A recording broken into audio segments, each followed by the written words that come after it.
Sophie Fantasy et Greg Inside, parents de Neo et Swan sur le chemin de la prison. Ici Jeff Rose, bienvenue dans cette édition d'Hypotine et c'est parti.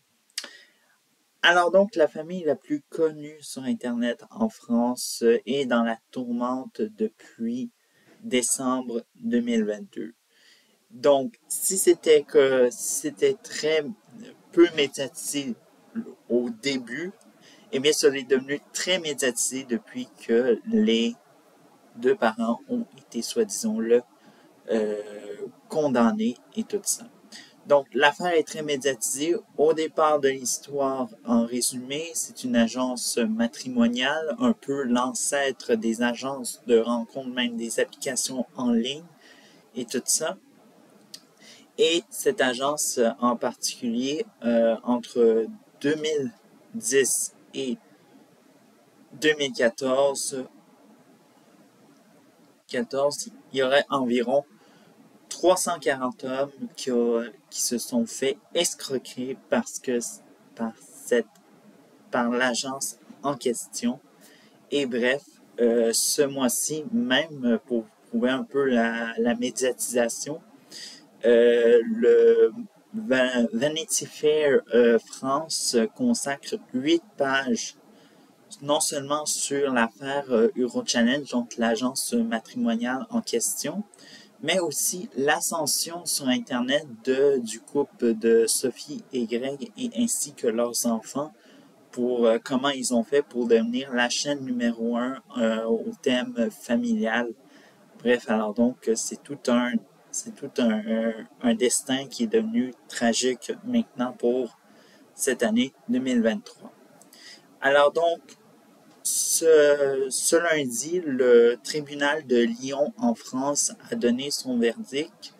Les deux suspects, qui incluent 12 autres personnes, ont été accusés soit de escroquerie et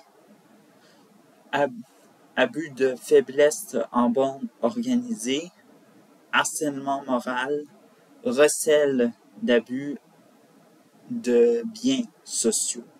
Bref. Et bien sûr, Sophie Fantasy et Greg Inside ne l'ont pas échappé et malheureusement, ils ont écopé de 5 ans de prison, dont 18 mois avec sursis et 100 000 euros d'amende et tout ça. Et évidemment, il faut savoir que Eurochallenge, l'agence matrimoniale, c'est une affaire familiale, donc du côté de Greg, évidemment. Sa famille a écopé, juste pour vous prouver 3 exemples. La mère, qui est fondatrice du Eurochallenge, elle, a écopé plus de 5 ans de prison, dont 2 de ferme et 20 000 euros d'amende. Les frères, eux, ont donc les deux frères de Greg, eux, c'est 4 ans et 3 ans d'emprisonnement avec sursis, ainsi que 9 autres membres qui sont impliqués de loin, évidemment. Alors donc, eux, ils ont eu peut varier de 3 ans à 18 mois d'emprisonnement avec sursis. Donc, évidemment, c'est un très gros scandale et bref, tout ça. Maintenant, on va au potin en bref et tout ça et on commence avec un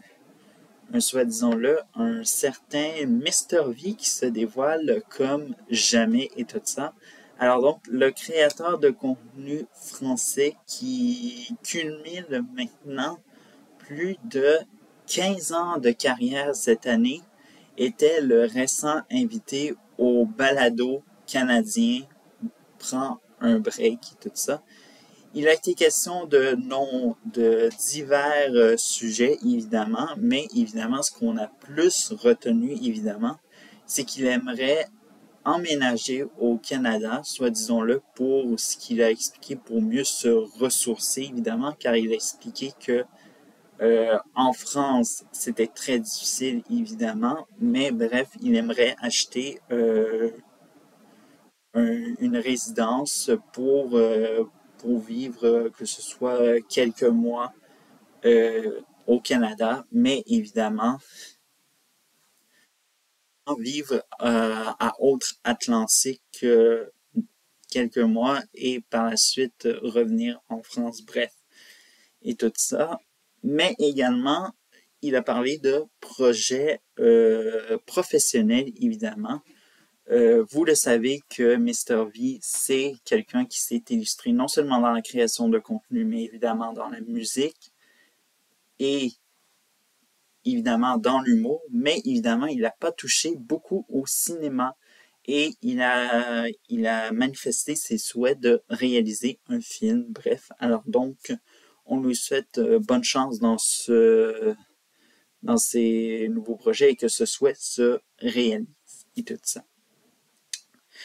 Deuxième potin en bref, alors donc Zoé Duval confrontée à Richard Martineau, alors donc le créateur de contenu canadien, était de passage à l'émission Le Monde à l'envers et évidemment il s'agissait de la première invitation à une émission depuis son élimination à Big Brother Célébrité, rappelons-le évidemment. Bref, alors donc évidemment le sujet dans lequel il était invité, c'est est-ce que influenceur, est-ce un métier, un vrai métier ou un moyen facile pour se faire de l'argent? Bref. Alors donc, le débat, je ne vous dis pas, tout le monde sont peut-être au courant et tout ça, que ça a fait beaucoup rage, évidemment, notamment entre le journaliste Richard Martineau ainsi que Zoé Duval. Bref, Martineau a parti un peu la guerre, soit disons-le, en disant que les fabricants de supports à bananes sont plus utiles que les influenceurs. Et en retour, Zoé a répondu d'une manière un peu classe, sans, disons-le, que ça dégénère, en disant-le que j'influence les gens sur différents sujets qui sont importants. Et bref, on peut savoir que, évidemment, depuis ce passage-là de Zoé Duval, le journaliste ne s'en est absolument pas remis, évidemment. Et bref, tout ça. On va au troisième potin en bref. Alors donc, Jay Fortin et de Kebs qui sont bannis mystérieusement de TikTok.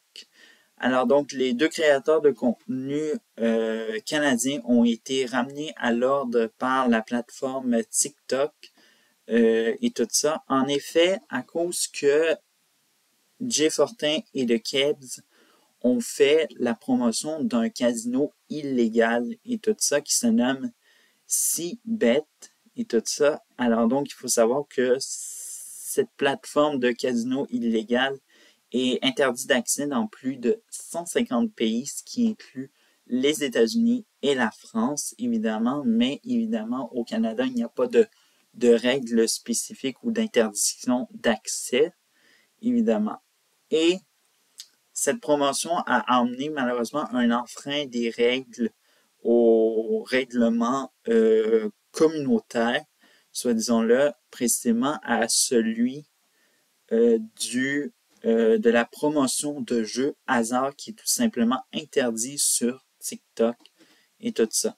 TikTok a refusé totalement de s'expliquer sur si le bannissement était en lien avec CBet ou sinon pour autre événement qui se serait produit, mais hors de la création de contenu, l'Auto-Québec où évidemment les deux créateurs de contenu vivent et tout ça, jugent que c'est inquiétant de voir des créateurs de contenu faire la promotion de jeux hasard illégaux. Et bien sûr, on peut s'entendre parfaitement avec la société d'État québécoise qui s'inquiète de voir ceci. Maintenant, on passe à la quatrième quatrième potin en bref et tout ça, c'est McFly et Carlito qui font pause malheureusement.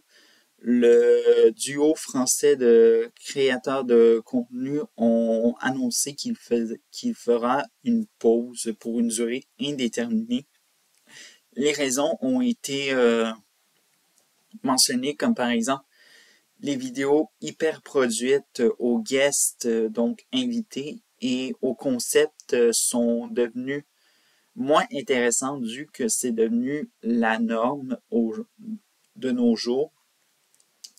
Et bien sûr, il faut ajouter qu'il faut savoir que Carlito et sa compagne ont accueilli un troisième enfant d'à peu près d'autres sources qui aurait des complications de santé, ce qui force de plus en plus le duo à faire ralentir ses activités.